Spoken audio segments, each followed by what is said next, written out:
di pondem bana wende be yidi. Babi se pondem bana wende eboki.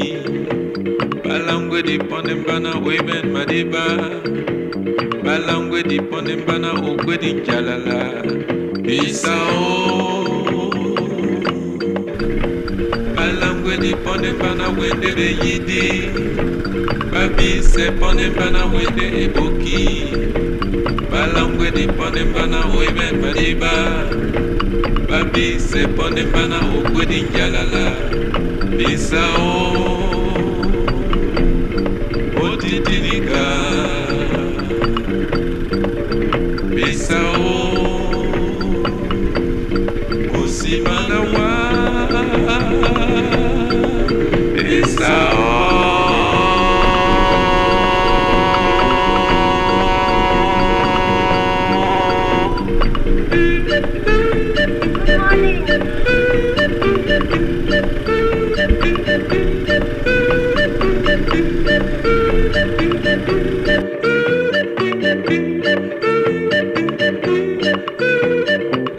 Se pondem bana wende muititi.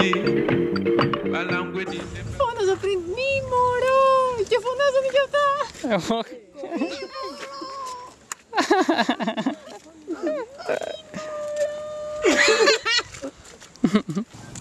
Κάπως έτσι είναι οι σχολικές τσάντες που χρησιμοποιούνται στις περισσότερες χώρες της Αφρικής. Τις στηρίζουν αποκλειστικά και μόνο στο κεφάλι τους, ενώ είναι φτιαγμένες από μπαμπού.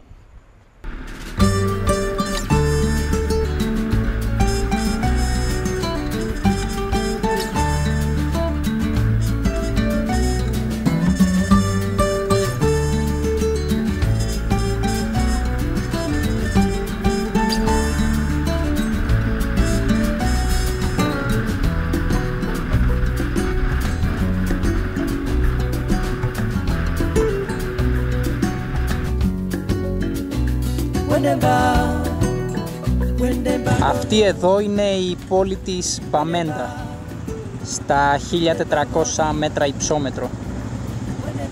Ευτυχώς έχει ωραία δροσούλα εδώ πάνω και την απολαμβάνουμε. Μας είχε λείψει. Αυτός ο καταράκτης βρίσκεται μόλις μερικές εκατοντάδες μέτρα από το σπίτι όπου φιλοξενούμαστε.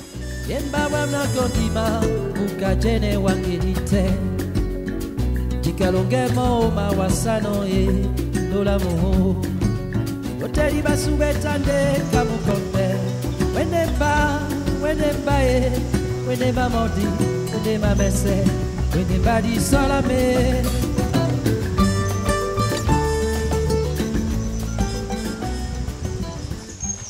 Ο ατρόμητος νομάς ετοιμάζεται να βουτήξει στη λίμνη Κρατήρα. Είμαστε στα 2080 μέτρα και είναι κάπως κρύα, είναι κάπως δροσερά, αλλά είναι πανέμορφο το τοπίο, βλέπετε. Και έξω έχει συννεφιά. Αυτό κάνει τον ατρόμητο νομά διπλά ατρόμητο. Αλλά έχει και κάτι γοργόνες μέσα και μάλλον γι' αυτό θέλει να βουτήξει.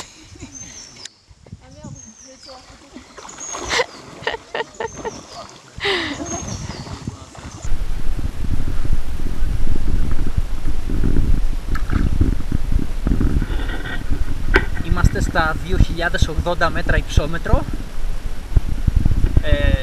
και το τοπίο βλέπετε είναι πανέμορφο εδώ στα βουνά του Καμερούν. Βασικά δεν μπορούμε να πιστέψουμε ότι είμαστε στην Αφρική. Φαίνεται σαν κανένα τοπίο στις Άλπεις. Είναι πανέμορφα. Το νερό περιέργως δεν είναι πολύ κρύο, αν και ο καιρός είναι γενικότερα κρύος εδώ. Αλλά αυτή είναι μια λίμνη που σχηματίστηκε σε έναν κρατήρα. Και επειδή τα ηφαίστεια εδώ είναι ενεργά ακόμη, το νερό θερμαίνεται. Οπότε, εντάξει, είναι λίγο κρύο, αλλά όχι ιδιαίτερα όσο θα περιμέναμε.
Είμαστε στα βουνά του Καμερούν, γύρω από τον περίφημο Ring Road, στα 1200 μέτρα περίπου, και έχουμε κατασκηνώσει εδώ πέρα. Η Χριστίνα ξεκίνησε το μαγείρεμα. Τι μαγειρεύουμε, σεφ? Φακόριζο. Αλλά έχω ρίξει τόσα πολλά μέσα που δεν ξέρω τι θα γίνει στο τέλος. Η κατσαρόλα είναι έτοιμη να εκραγεί. Για να δούμε. Βράζει. Το φακόριζο είναι η λύση ανάγκης, γιατί άμα ξεμείνουμε από λαχανικά δεν χρειαζόμαστε τίποτα γι' αυτό. Μόνο ρύζι και φακές έχουμε πάντα, αφού δεν χαλάνε ποτέ. Και έτσι όταν δεν έχουμε λαχανικά και χρειάζεται να κατασκηνώσουμε, είναι το γεύμα ανάγκης. Ναι, πάντα μεγαλουργός το γεύμα ανάγκης. Βέβαια, είναι πεντανόστιμο με τόσα μπαχαρικά που βάζει μέσα. Κοιτάξτε εδώ μπαχαρικά. Τσιμένη, πάπρικα, σουμάκ. Δεν ξέρω τι είναι αυτό, μην με ρωτήσετε. Για κρέας μου είπε η αδερφή μου που μου το έδωσε. Τι άλλο, μπούκοβο, κίμινο. Και τι δεν έχουμε εδώ πέρα? Σκορδάκι βέβαια. Και του πουλιού το γάλα.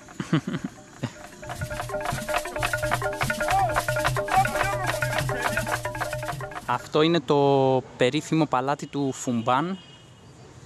Εδώ ζει ο φύλαρχος και φημίζεται για τη μίξη ανάμεσα στην Ισλαμική αρχιτεκτονική και την παραδοσιακή τους αρχιτεκτονική. Βλέπουμε εδώ και έναν ωραίο καβαλάρι.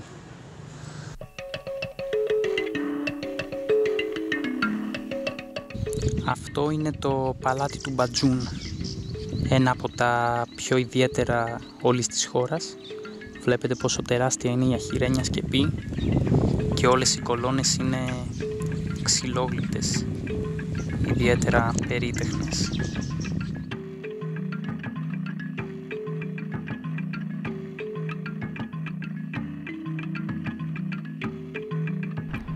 Η βορειοδυτική επαρχία του Καμερούν αποτελούνταν από διάφορα βασίλεια.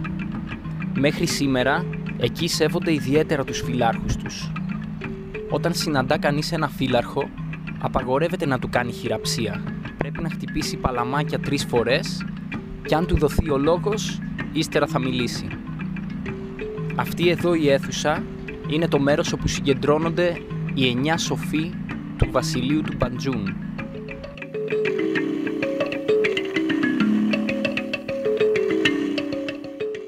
Αυτό είναι το όρος Καμερούν, το ψηλότερο βουνό της Δυτικής Αφρικής με ύψος 4.095 μέτρα. Μέχρι σήμερα αποτελεί ενεργό ηφαίστειο. Μάλιστα λέγεται πως το 450 π.Χ. ένας φοινικικός στόλος εξερευνητών είδε το ηφαίστειο να εκρήγνεται. Η τελευταία έκρηξη ήταν πολύ πιο πρόσφατα, μόλις το 2000.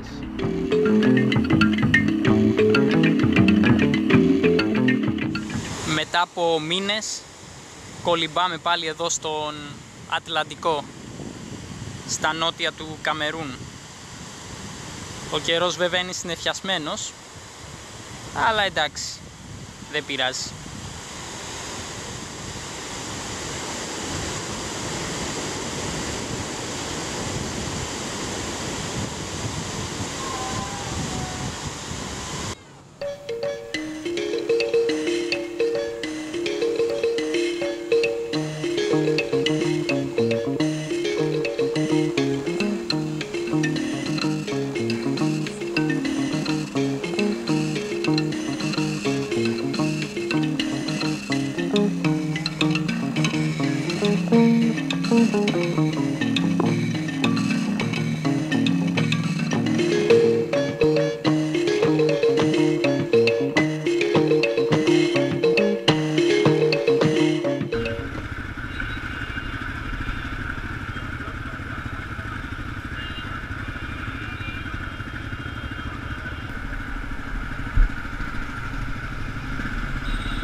Μόλις φτάσαμε στη Γιαούντε και μαντέψτε τι βρήκαμε.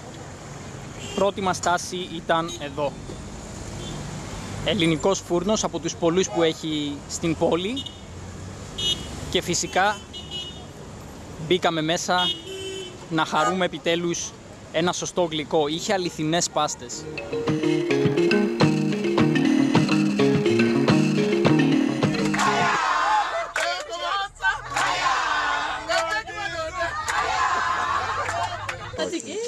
Μόλις φτάσαμε σε αυτό εδώ το χωριό με ένα γκρουπ γιατρών, φοιτητών της ιατρικής και διάφορων άλλων όπως εμείς που ήρθαμε για να βοηθήσουμε σε ό,τι μπορούμε. Εμάς μας ανέθεσαν το φαρμακείο να δίνουμε φάρμακα στους ασθενείς.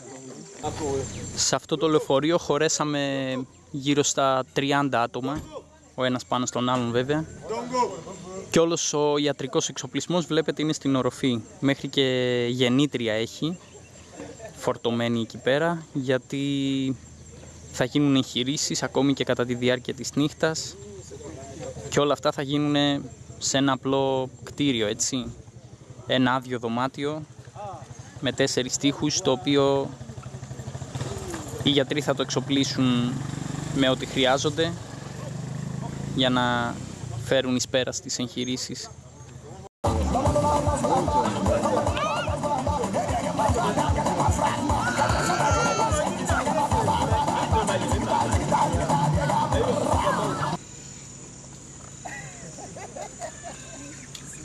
Les médicaments sont gratuits, hein, vous ne payez rien, d'accord?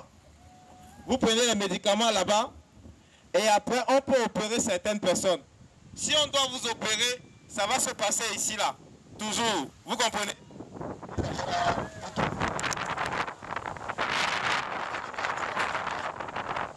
Parce que vous gardez déjà l'endroit pour les fleurs. Elle ne s'arrête pas par là-bas. Attention.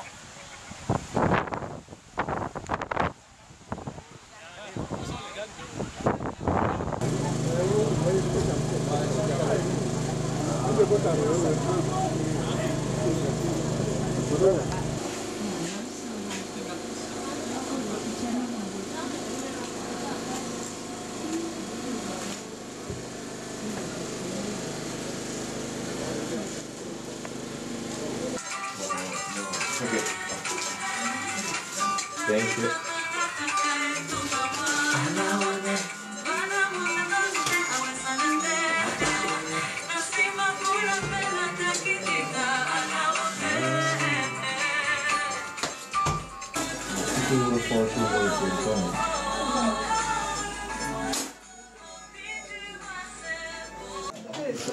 Μαντέψτε τι τρώει η Χριστίνα.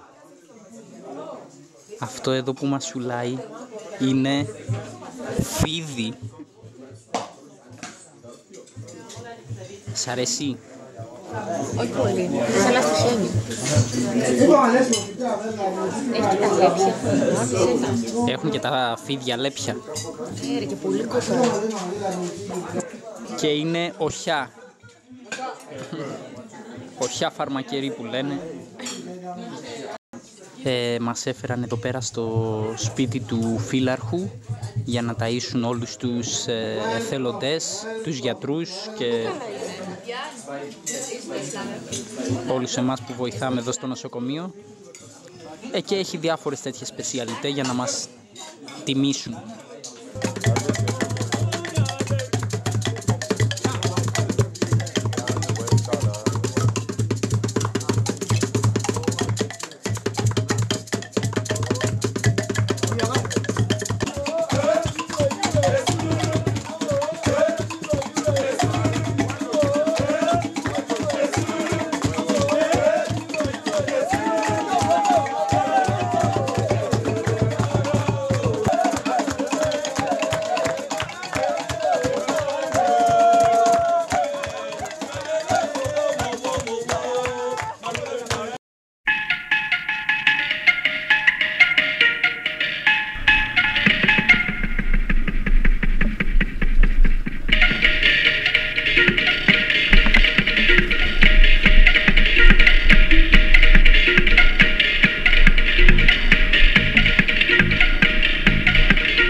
Πήραμε το δρόμο για τα Κονγκό, ο οποίος είναι μακρύς και δύσβατος, οπότε παίρνει μέρες. Έτσι εχθές κατασκηνώσαμε εδώ, μέσα στη ζούγκλα, και είμαστε και στη βροχερή περίοδο, οπότε βλέπετε όλο το δάσος είναι υγρό. Ευτυχώς συνήθως βρέχει το βράδυ, οπότε δεν έχουμε ιδιαίτερο πρόβλημα. Το αντίσκηνο μας κρατάει στεγνούς.